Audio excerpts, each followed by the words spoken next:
할렐루야. 한 주간 잘 보내셨습니까?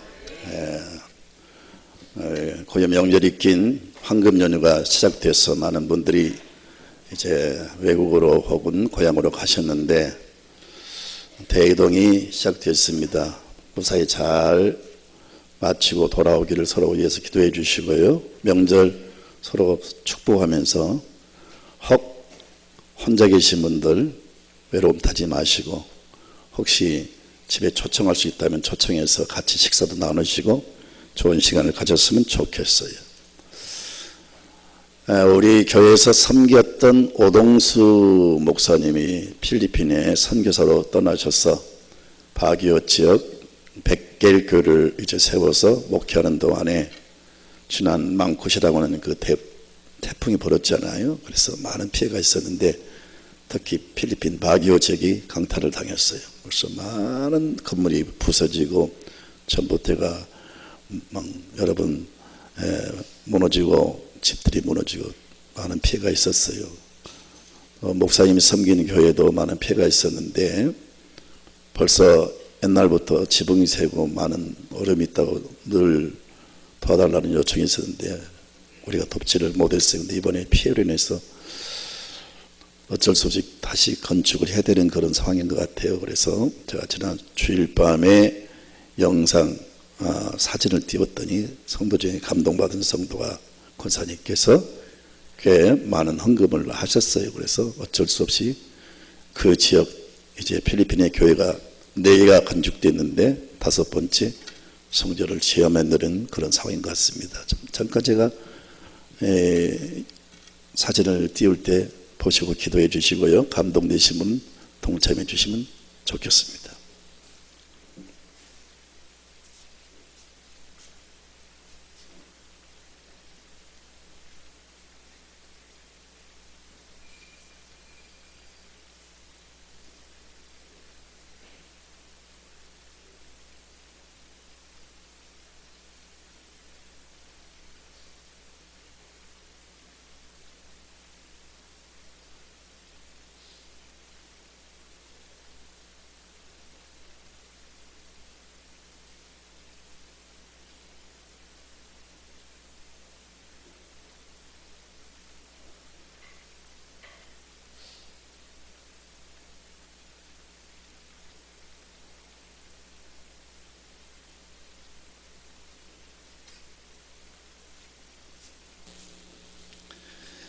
추석 명절에 여러분 다른 사람들은 우상 앞에 절하고 제사하고 그렇죠. 우리 믿는 사람은 하나님 앞에 영광을 돌리는 날로 삼아야 됩니다.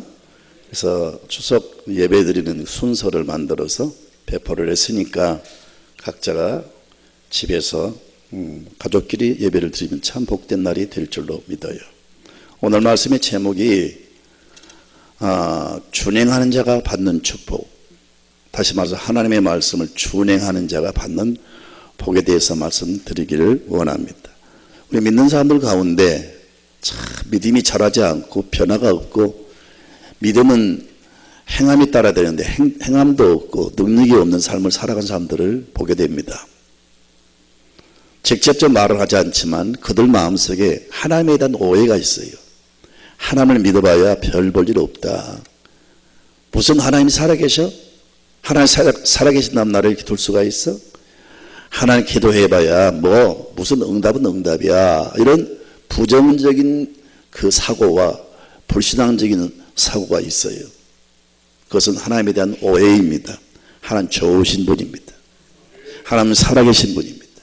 하나님 전능하시고 우리에게 좋은 것을 주기 위해서 쌓아두고 계신다 그랬어요.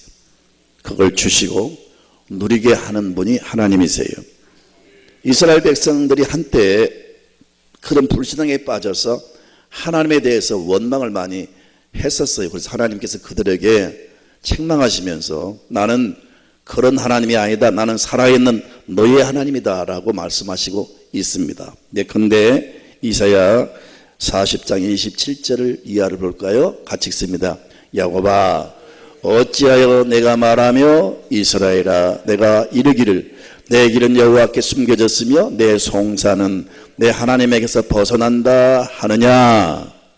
너는 알지 못하였느냐 듣지 못하였느냐 영원하신 하나님 여호와 땅끝까지 창조하시는 피곤하지 않으시며 곤비하지 않으시며 명철이 한이 없으시며 피곤한 자에게는 능력을 주시며 무능한 자에게는 힘을 더하시나니 소년이라도 피곤하며 곤비하며 장정이라도 넘어지며 쓰러지되 오직 여호와를 앙망하는 자는 새 힘을 얻으리니 독수리가 날개치며 올라감 같을 것이요 다른 박질하여도 곤비치 아니하겠고 걸어가도 피곤하지 아니하리로다.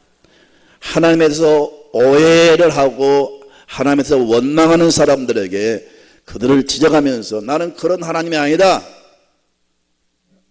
나는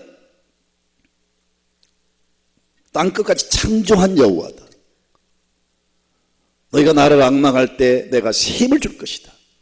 마치 독수리가 날개치며 올라감 같은 그런 새 힘을 줄 것이다. 그래서 치열한 경쟁 사회 속에서 지루하고 무료한 삶 속에서도 결코 다른 사람과 상대해서 뒤지지 않게 하시고 무료하지 않게 할 것이다. 그렇게 말씀하고 있어요. 사랑하는 성도 여러분, 말씀을 통해서 오늘 새 힘을 얻기를 주님의 이름으로 축원합니다. 하나님께서는 그런 말씀하셨어요. 너희를 향한 내 생각을 내가 잘 안다. 너희를 향한 나의 생각은 재앙이 아니고 평안이요 장래에 소망을 주려고 한다. 그렇게 말씀하셨어요. 여러분, 성경에 수많은 기적들이 소개됩니다. 그리고 수많은 사람들에게 복 주시고 수많은 사람들을 존귀한 사람으로 들어 쓰셔서 역사를 움직이는 사람들로 세우십니다. 이런 수많은 과거에 하나님이 행하신 이적과 기적들, 표적들, 하나님 행하신 증거들을 여기에 소개하고 있는데 왜 이 성경을 통해서 그렇게 많은 내용들을 소개하느냐? 나는 과거에 이렇게 했던 것처럼 현재 너희한테 이런 동일한 능력과 동일한 기적과 은혜를 주려고 한다. 과거에 행하신 그 은혜를 지금 우리에게 다시 주시기 위해서 이런 은혜를 사모하는 사람들에게 이 은혜를 주시기 위해서 여기에 소개하고 있는 겁니다. 하나님 영원전부터 영원까지 동일하십니다. 우리가 믿는 예수님은 과거, 현재, 미래 동일하신 분이라고 했어요. 하나님은 일하시니 내가 일한다. 하나님 지금도 일하세요. 시편 121편에 하나님은 졸지 않고 주무시지 않으면서 일하세요. 그래서 하나님에 대한 오해와 불신이 사라지고 하나님을 전폭적으로 신뢰하면서 하나님이 얼마나 좋으신 분인가를 경험하시고 하나님이 예비하신 은혜를 모두가 받아 누리는 풍성한 삶이 여러분 가운데 있기를 주님의 이름으로 축원드립니다. 우리 하나님 믿는 사람은 이게 확실히 정립이 돼야 돼요. 두 가지. 첫째는 히브리서 11장 6절에 같이 볼까요? 믿음이 없이는 하나님을 기쁘시게 하지 못하나니 하나님께 나아가는 자는 반드시 그가 계신 것과 또한 그가 자기를 찾는 자들에게 상 주시는 이심을 믿어야 할지입니다. 우리는 두 가지가 확실해야 돼요. 하나님은 살아계신다. 하나님 예배 중에 계신다고 했는데 오늘 예배드리는 이 시간에 하나님은 살아계신다. 그리고 그 하나님께 기도하고 하나님의 뜻대로 살고 하나님을 기쁘시게 하는 삶을 살면 상을 주시는 하나님이시다. 좋은 것을 주시는 하나님이시다. 이렇게 믿으셔야 됩니다. 오늘 말씀에 여러분 하나님께서 이런 말씀을 주셨어요. 여호와의 규례를 여호와의 계명을 준행하는 자. 준행이란 말은 무슨 뜻이냐? 그 말씀을 믿고 그 말씀을 붙들고 그 말씀을 지켜 행하는 게 준행입니다. 여호와의 계명을 준행하는 사람에게 약속한 두 가지 축복이 있습니다. 다음 주에 이어서 다음 주에 네 가지를 말씀드릴지 세 가지를 말씀드릴지 그건 지금 기도 중에 있습니다만은 오늘 말씀을 다음 주에 이어서 말씀을 드릴 겁니다. 여호와의 계명을 준행하는 자에게 약속하신 복이 있어요. 그것은 6가지로 정리할 수가 있는데 오늘 2가지 말씀을 드립니다. 첫째는 어떤 축복을 주시느냐? 풍요의 복을 주십니다. 풍요. 성경은 말씀합니다. 여호와를 경외함의 보응은 재물과 생명과 영광이라 그랬어요. 오늘 말씀을 보니까 풍요의 복을 주신다는 거예요. 성경을 볼까요? 여러분 3절과 4절을 좀 볼까요? 자, 3절 4절. 내가 내 규례와 계명을 준행하면 4절. 내가 너에게 철따라 피를 주리니 땅은 그 산모를 내고 밭에 나무는 열매를 맺으리라. 농사를 짓는 사람에게 아무리 농사가 잘 되어서도 결정적으로 수확기에 수확을 풍성히 거둘 수 있어야 됩니다. 그런데 지난번 태풍이 불어서 농부들이 설레이는 마음으로 열심히 농사를 지었는데 그만 태풍이 부니까 과일들이 다 떨어졌어요. 여러분 지금까지 아무리 농사가 잘 되었다 할지라도 수확기에 결정적으로 여러분 떨어져 버리면 그게 무슨 여러분 농사가 잘 된 겁니까? 수확을 많이 할 수 있어야 농사가 잘 된 거죠. 근데 농사 짓는 데 있어서 결정적으로 비가 필요합니다. 비. 근데 비도 여러분 이 파종기에 그리고 또 과일을 이제 과일이 한참 물어 익어갈 때 그때 결정적 비가 또 와야 돼요. 그래서 적기에 비가 와야 여러분 풍성한 수확을 거둘 수가 있어요. 그런데 비는 비지만 여러분 엄청난 비가 쏟아지거나 또 제때 비가 안 오면 결국 농사가 망치는 거죠. 사랑하는 성도 여러분, 그런데 하나님께서는 제때의 비를 주신다는 거예요. 제때. 4절을 다시 보세요. 내가 너희에게 철따라 비를 주리니 제때에 비를 주겠다는 겁니다. 여러분 성경에 이른 비와 늦은 비가 나와요. 영적인 또 성령의 기름 부음과 은혜를 이른 비와 늦은 비를 묘사했어요. 예컨대 오순절에 120원도가 기도할 때 성령이 쭉 많이 임해서 그걸 이른 비라 그랬어요. 그리고 나중에 말세에 내 남종과 여종의 성령을 부어줄 것이다. 마지막 악한 시대에 하나님이 성령의 이 은혜를 부어주실 겁니다. 그게 늦은 비입니다. 여러분 세상은 점점 악해져 가고요. 점점 하나님을 대적하는 어떤 사상들, 어떤 여러분 그 대적자들이 일어나서 집요하게 하나님과 교회를 박해할 겁니다. 그래서 우리의 힘으로는 세상을 이겨나갈 수가 없어요. 우리 신앙을 얼마나 죄악들이 여러분 악한 영들이 우리를 넘어지게 하려고 유혹하는지 우리가 깨어있지 않으면 그 누구도 여러분 내 신앙을 지킬 수가 없어요.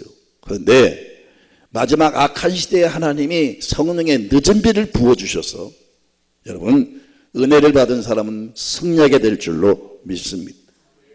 네, 여기에 하나님이 말씀하신 것은 하늘에서 내리는 비를 말하는 거예요. 비. 농경시대에 이스라엘 백성들은 그 시대 농경시대인데 농사를 짓는 그 땅에 적절한 비가 오지 않으면 농사가 안 되는 거죠. 그런데 참 감사한 것은 하나님께서 이스라엘 백성들이 하나님을 잘 경외하고 말씀 준행하면요 하나님이 때를 따라 비를 주셨어요. 자, 이른 비는 파종할 때 3월 달입니다. 늦은 비는 이제 수확을 거두는 7월 달입니다. 근데 파종할 때 하나님이 그때 비를 주지 않으면 농사가 안 되는 거죠. 또 수확을 거두는 이제 막 열매들이 이제 무르익어가는 그 시기에 비가 오지 않으면 과일이 익다가 죽어버리는 거죠. 그래서 결정적으로 이른 비와 늦은 비는 3월 7일에 와야 농사가 풍년을 거둘 수가 풍성한 수확을 거둘 수가 있었습니다. 하나님이 심지어 자연까지 움직여서 하늘의 빛까지 움직여서 때를 따라 비를 주셔서 농사물에 풍성한 소득을 주시겠다는 거예요. 지금 우리가 농경시대를 사는 게 아니죠. 그러면 농사에 관해서 말씀하신 거니까 이건 우리가 상관이 없네요. 그게 아니에요. 이제는 여러분 이 농사를 사업도 농사고요. 여러분 자식 가르치는 것도 농사예요. 다 농사입니다. 여러분요. 하나님의 은혜가 때를 따라 임해야 여러분 자녀도 잘 되고 여러분 사업도 잘 되고 모든 범사가 잘 되어서 하나님이 약속한 풍요의 복이 임할 줄로 믿습니다. 과거에 IMF 때 이런 일이 있었어요. 저희 교인은 아니었는데 남편이 과도한 빚을 내서 과도하게 공장을 이제 넓혀서 확장해서 이제 사업을 하는데 마침 IMF가 덮친 겁니다. 그래서 그대로 바로 사업이 포도가 난 거죠. 감당할 수 없어서 날로 늘어나는 이자와 만들어낸 모든 물건들이 팔리지가 않고, 그래서 그냥 그대로 여러분 부도가 났는데, 두 부부가 얼마나 시로와 저주 속에 빠져 있는지 정말 너무 힘들었습니다. 다가오는 이자를 갚아야지, 정말 감당할 수 없는 어려움 속에 빠져 있을 때 두 부부는 외국으로 도망갈까? 그것도 아니에요. 자살을 해버릴까? 자살, 자학, 학대, 이것은 큰 죄라는 것을 그들은 과거에 들었기 때문에 자살도 마음대로 할 수가 없어. 어쩔 수 없이 이제 하루하루 겨우 힘들게 살아가는데, 아내가 갑자기 옛날 신앙생활 했던 그때가 생각나서 교회를 나가고 싶은 마음이 생긴 거예요. 그래서 우리 교회를 그냥 나온 거예요. 그때 마침 제가 그런 설교를 했던 것 같아요. 아무리 캄캄한 밤에도 잠시 참고 있으면 그 모든 그 구름은 걷히고 하늘의 별들이 반짝거리며 빛을 비춰 줄 것입니다. 아무리 파도가 쳐도 위에서만 치질 뿐이지 깊은 바다 속에는 파도가 치지 않습니다. 깊은 바다는 잔잔하고 깊은 바다 속에는 우리가 볼 수 없는 지하 자원, 여러분 보석이 들어있고 거기에 찾은 자원들이 들어있고, 길은 있다. 부산 서울 올 때 길 용로가 막히면 공중에 비행기가 날아가고, 공중에 길마저 막히면 바다에 배가 있지 않느냐. 이 길이 막히면 또 이 길이 있다. 하나님 길을 내시는 분이다. 사람은 절망할 자유도 있고 희망을 가질 자유도 있는데 왜 절망의 자유를 찾느냐, 희망의 자유를 붙잡아라. 그러면서 제가 설교를 했던 것 같습니다. 저를 잊어버렸는데 나중에 들었어요. 그때 그분이 어쩌면 자기한테만 그렇게 하신 말씀 좀 들리더라는 거예요. 쏙쏙 들어오는데 살 의욕이 생기고 다시 일어서겠다는 어떤 굳은 어떤 마음에 열정이 끌어오르는 거예요. 그래서 그가 다시 하나님을 찾고 기도하기로 결심하고 다음 그 새벽부터 교회에 나오기 시작했어요. 난 모르는 여인이 계속 기도하면서 울었어요. 무려 한 3개월 정도 울었어요. 계속 울면서 기도하는 거예요. 나는 그때 정확히 누군지도 모르고 사정도 모르죠. 그러나 저분이 참 어려운 사정이 있는가 보다 하고 같이 기도를 했을 뿐입니다. 그런데 한 3개월 지난 다음에 말쑥한 정장을 하고 밝은 표정으로 제게 찾아왔어요. 목사님, 제가 이래 해서 이렇게 됐는데 여기 와서 하나님 만나가지고 하나님이 저희 가정에 은혜를 주셨는데 완전히 거들나온 우리 가정에 하나님 복을 주셔서 우리 남편이 이번에 LG 계열사 사장으로 부임돼서 이제 내려가게 됐습니다. 목사님 너무 감사합니다. 하나님 저희 가정에 너무 놀라운 은혜를 부어주셨습니다. 그러면서 인사하고 갔는데 아직까지는 지금 모르겠어요. 지금 어디서 이제 어떻게 된 건지. 사랑하는 성도 여러분, 적절한 때에 하나님의 은혜가 있어요. 평소에 여러분 모르는 사이에도 하나님이 은혜를 주시지만 인생을 살다 보면 정말로 하나님의 도우심과 하나님의 은혜가 필요할 때가 있어요. 그럴 때마다 여호와를 경외하고 그 말씀 준행하는 사람에게는 하나님 반드시 살아계신 것을 보여주시고 풍성한 삶의 풍요를 주실 줄로 믿으면 아멘 합시다. 아멘입니다. 5절을 볼까요? 5절 다 같이 봅시다. 너희의 타작은 포도 딸 때까지 미치며 너희의 포도 따는 것은 파종할 때까지 미치리니 너희가 음식을 배불리 먹고 너희의 땅에 안전하게 거주하리라. 얼마나 풍성한 수확을 거두게 하시는지. 포도를 7월 달부터 따는데 다 따지를 못하고 언제까지 따느냐? 한 2주간이면 따면 끝나는데 무료가 언제까지 따냐고요? 3월 달까지 파종할 때까지 따는 거예요. 파종해서 다른 곡식들이 자라는데 언제까지 자라느냐? 언제까지 여러분 수확을 거두느냐? 7월 달까지 포도를 거두고 또 다른 농산물을 거두고 또 포도 거두고 농산물을 거두고 하나님이 자연을 움직여서 이렇게 풍요를 주신다는 거예요. 사람이 땀 흘리며 여러분 씨는 뿌릴 수가 있어요. 김은 맬 수가 있어요. 우리가 노력할 수는 있어요. 그러나 결정적으로 하나님이 도와주셔야 됩니다. 서두에 말씀드린 대로 아무리 농부가 씨를 뿌렸어도 적게 비가 오지 않으면 안 된다니까요. 아무리 여러분 농사를 지어도 아까 그림 보았잖아요. 땅이 짝짝 갈라지는 거예요. 그때 물이 필요한데, 모내기 할 때 물이 필요한데 비가 오지 않으니까 땅이 다 갈라지고, 수확해 따서 팔아야 되는데 너무 많은 비가 쏟아져가지고 물건이 다 여러분 팔 수가 없고, 이러면 되겠어요? 하나님이 때를 따라 여러분 복을 주셔야 될 줄로 믿습니다. 우리 삶의 부요함도, 우리 영혼의 부요함도 있어야 돼요. 근데 사람이 살아가면서 진짜 행복은요, 내 마음으로 느끼는 체감이 행복이에요.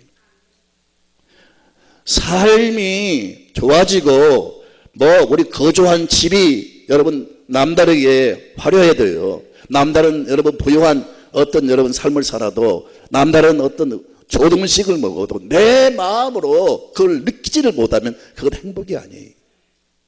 여러분, 근데 하나의 은혜를 받으면요, 내 마음에서 뿌듯하고 뭔가 꽉 찬 부족함이 없는 그런 삶을 사는 거예요. 여호와를 경외하는 사람에게는, 여호와의 말씀을 순종하는 사람에게는 다윗이 고백하기를 내게 부족함이 없으리로다. 내 잔이 넘치나이다. 적어도 부족함이 없는 삶을 살아야 됩니다.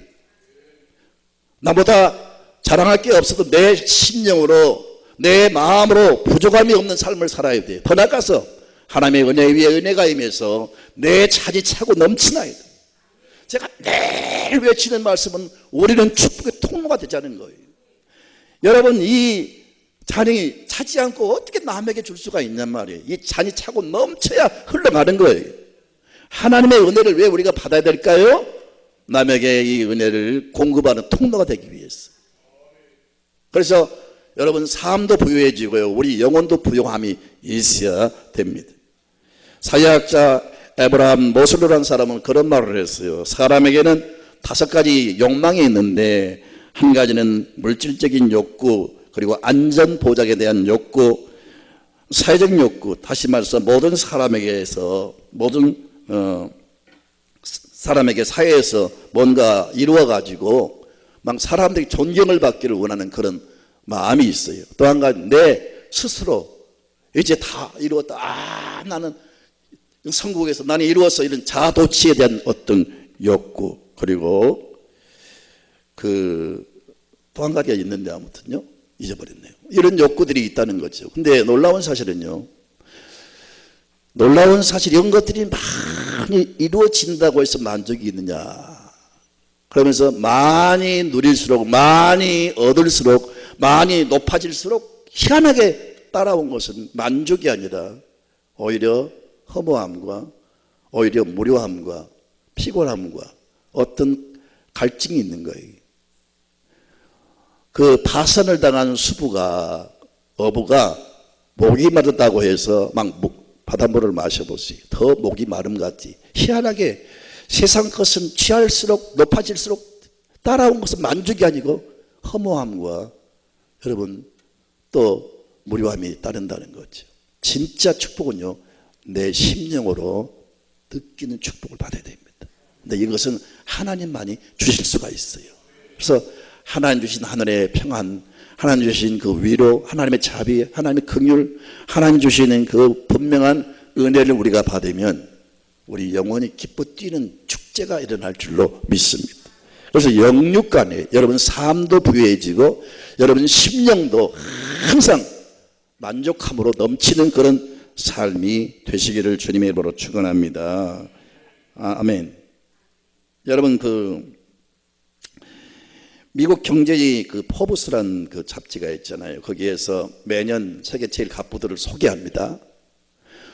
이들은 세계 제일 갑부다라고 소개는 하지만 저는 분명히 아실 것은 이들이 제일 행복한 사람이다, 그런 말은 없어요. 세계 제일 가는 거부들이지만 그렇다고 행복하지 않아요. 미국 하버드 연구원들이 참 희한한 걸 연구를 했어요. 아가씨들이, 여자들이 신는 신발의 하일이 높아질수록 허리와 이 관절 통증은, 그리고 염증은 보통 신발 신고 걸어가는 사람보다 24% 증가한다는 거예요. 무슨 말이에요? 좀 비꼬아서 말씀드린다면 세상이 좀 높아질수록 세상에서 여러분 큰 소리 치는 사람일수록 못지않게 거기 따르는 불행한 일이 많은 거예요. 절대로 여러분 행복은 환경에 오지 않습니다. 하나님이 은혜를 주셔야 됩니다. 교만하지 마시고 높은 척하지 마시고요. 항상 낮은 자세로 겸손하게 하나님을 경외하면서 살아가십시오. 그게 축복의 비밀인 줄로 믿습니다. 아멘. 두 번째 주시는 약속은 뭐냐? 평화를 주신다는 겁니다. 평화란 말은 참 다양하게 쓰입니다. 우리가 말하는 딱 한 가지 단어가 아니고 평화란 말은 에레네라는 말이에요. 평강, 부요, 형통 다 평화입니다. 예를 들어서 몸이 약한 사람은 평화하십시오. 그것은 여러분 이렇게 말할 수가 있어요. 평강하시기를 바랍니다. 평강은 건강하십시오. 평화를 또 부요, 가난한 사람이 부여지는 것도 평화고요. 또 길을 찾지 못해 헤매는 사람이, 인생을 방황하는 사람이 안정된 삶을 사는 게 평화예요. 아무튼 하나님은 평화를 이제 총체적으로 주시는데 다 같이 6절부터 7절을 보겠습니다. 시작. 내가 그 땅에 평화를 줄 것인즉 너희가 누울 때 너희를 두렵게 할 자가 없을 것이며 내가 사나운 짐승을 그 땅에서 제할 것이요 칼이 너희의 땅에 도로 행하지 아니할 것이며 너희의 원수들을 쫓으리니 그들이 너희 앞에서 칼에 엎드려질 것이라. 사람이 살아가면 제일 중요한 것은 평화예요. 평화. 하나님 주신 축복 가운데 최고로 중요한 축복은 평화입니다. 평화. 이 평화는 돈으로 살 수 없어요. 하나님 주신 하늘의 선물인데 하나님의 말씀을 준행하는 사람에게 두 번째 평화를 주신다고 말씀하고 있습니다. 여러분 집안이 평안하기를 바랍니다. 세상에서 지치고 힘들고 어려웠는데 집에 딱 들어오면 집이 평안해요.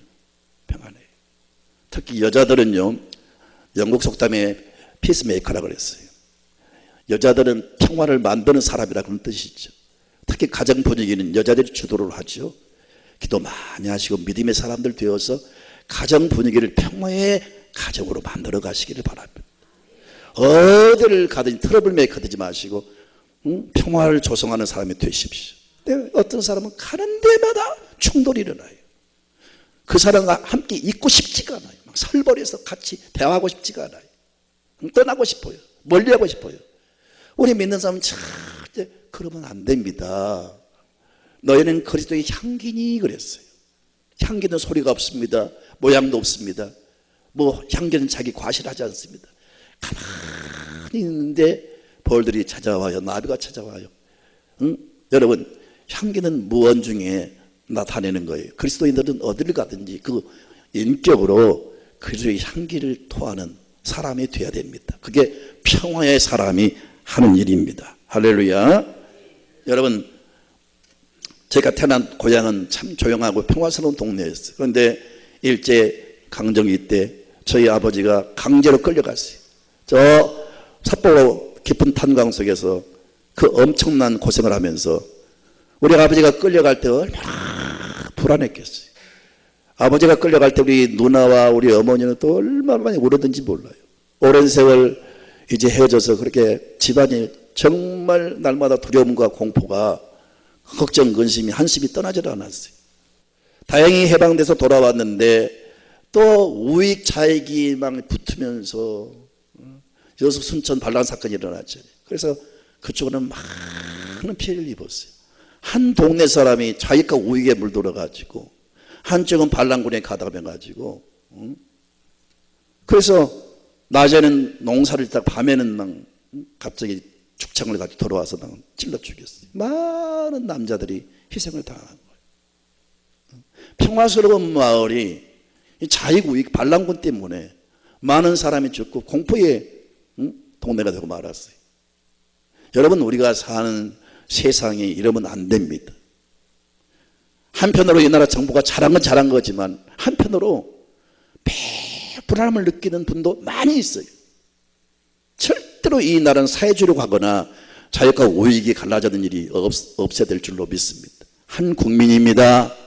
대통령은 전체를 아우르는 통 큰 가슴을 가져야 됩니다.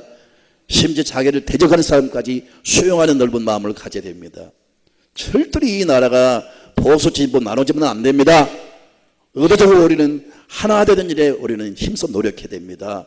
할렐루야. 아멘. 이 나라가 평화의 나라가 돼야 돼요. 평화의 나라가. 평화는 하나님이 주신 복입니다. 우리 민족이 하나님 저버리고 정말 여러분 하나님을 거역함으로 불안하고 두려운 나라가 돼서 안 됩니다. 하나님이 주시는 평화스러운 나라가 되어야 됩니다. 위에서 기도해 주시기를 바랍니다. 여러분, 세계보건기구 WHO가 발표를 했어요. 옛날에는 사람이 건강하려면요, 육체적 건강, 사회적인 건강, 정신적인 건강을 이야기했어요. 근데 한 가지 덧붙여서 이제는 4가지를 발표했어요. 하나는 뭐냐? 바로 영적인 건강. 사람이 영혼이 있잖아요. 그래서 영혼을 어둡게 하고 영혼을 병들게 하고 영혼을 곤고하게 하는 그 모든 증세들이, 그런 모든 영혼을 파괴하는 것들, 이 부정적인 습관들, 또 죄악된 것들, 어떤 잘못된 것들이 집착하고 붙어서 거기에 집착되고 있다는 것, 이런 것들을 다 추방하고 이게 정화가 돼야 영혼의 평안이 온다는 거지. 그래서 영혼이 건강해 진짜 완전한 건강이 되는 거예요. 4가지: 육체적 건강, 사회적 건강, 정신적인 건강, 영적인 건강. 여러분, 하나님은 빛입니다. 어두우면요, 어둠에 따르는 많은 것들이 막 몰려오는 거예요. 밤에 보면요, 막 쥐들이, 바퀴벌레가 바글바글 역사해요. 도둑들도 밤에 설치는 거예요. 우리가 죄악 가운데 빠지고 부정적인 사고에 빠지면 어둠의 현상들이 많이 막 몰려오는 거예요. 그래서 죄짓고 방탕한 사람들은 계속 마음이 불안하고 두렵고 걱정, 의심, 불면증, 또 우울증, 각종 정신적인 막 질환이 몰려오는 거예요. 그러나 빛이 임하면 역사하는 모든 건 다 숨어버리고 도망쳐요.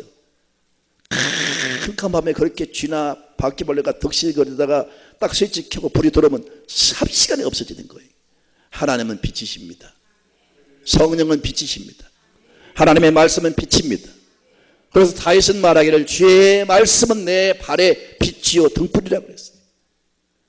예수님이 말씀하시기를 나는 세상의 빛이니 나를 따르는 자는 어둠에 거하지 아니하리라. 그래서 우리 영혼을, 우리 정신적으로 계속 짓누르고 나의 영혼을 파괴하는 모든 어둠의 모든 요소들이, 우리가 예수 믿고 하나님의 말씀으로 딱 우리가 붙들려 살면요, 그런 모든 요소는 다 사라지고 빛이 들어 만물이 소생하면 꽃이 피고 열매를 맺듯이 주님의 빛이 내 안에 들어오면요, 우리 마음이 평화가 넘치고, 할렐루야, 밝고 환하고 여러분 긍정적이고 창조적인 삶을 살게 될 줄로 믿습니다. 사랑하는 성도 여러분, 오늘 우리에게 주신 2가지 축복 절대로 필요합니다. 가난하지 마시고 빚지지 마시고 헐떡거리지 마시고 남에게 손 벌리지 마시고 항상 부유한 삶을 사십시오. 그건 하나님 주신 약속의 축복입니다. 2번째는 인생을 살면서 평화스럽게 살아야 됩니다. 평강이 넘치는 삶을 살아야 됩니다. 평안을 주는 사람이 되어야 됩니다. 평화의 분위기를 만든 사람이 되어야 됩니다. 그것도 역시 하나님이 주신 축복입니다. 자, 어떤 사람에게 주신다고요? 여호와의 말씀을 준행하는 사람. 그것이 구체적으로 나와 있습니다. 오늘 이 말씀을 읽고 마칩니다. 다 같이 1절부터 3절을 볼까요? 시작. 우상 숭배하지 말라. 너희는 자기를 위하여 우상을 만들지 말지니 너희 조각한 것이나 주상을 세우지 말며 너희 땅에 조각한 석상을 세우고 그에게 경배하지 말라. 나는 너희의 하나님 여호와임이니라. 2번째, 너희는 내 안식일을 지키며 내 성소를 경외하라. 나는 여호와이니라. 3절, 하나님의 말씀을 준행하라. 너희가 내 규례와 계명을 준행하면, 이제 구체적으로 3가지 말씀을 드립니다. 보유한 삶을 살고 여러분 평화가 넘치는 삶을 살기를 원한다면, 첫째는 우상 숭배 절대 하지 마십시오. 하나님이 제일 싫어하는 게 우상 숭배입니다. 추석에 여러분 제사도 하지 마세요. 제사는 여러분 사람을 위로하게 세운 하나의 제도에 불과해요. 아버지가 오신 게 아닙니다. 어머니가 오신 게 아닙니다. 돌아가신 조상이 오는 게 아닙니다. 아무리 사진을 걸어놓고 절을 해도 그건 아버지가 아닙니다. 하나의 사진에 불과하지. 만약에 그 사진이 우리 아버지라면요, 사진을 찍고 사진을 그린 사람은 여러분 우리 아버지를 만난 사람이겠네요. 한 번 죽으면서 사람이 정하신 것이요, 다음엔 심판이 있으니 아버지가 믿고 세상을 떠났다면 하늘나라 가 있는 것이고, 여러분 다시 오지 않습니다. 괜히 그런 헛된 일에 하지 마세요. 그날을 하나님께 경배한 날로 삼아서 하나님께 영광을 돌리세요. 그리고 매일 우리의 주일성도 잘해서 하나님께 참 영광스러운 예배를 드리는데 예배가 살아나시기 바라고, 항상 살면은 하나님의 말씀을 준행하는 삶을 살면서 이 두 가지 축복뿐 아니라 다음 주에 이어지는 다른 여러 가지 축복도 같이 누리시는 복된 사람들 되시기를 주님의 이름으로 축원합니다.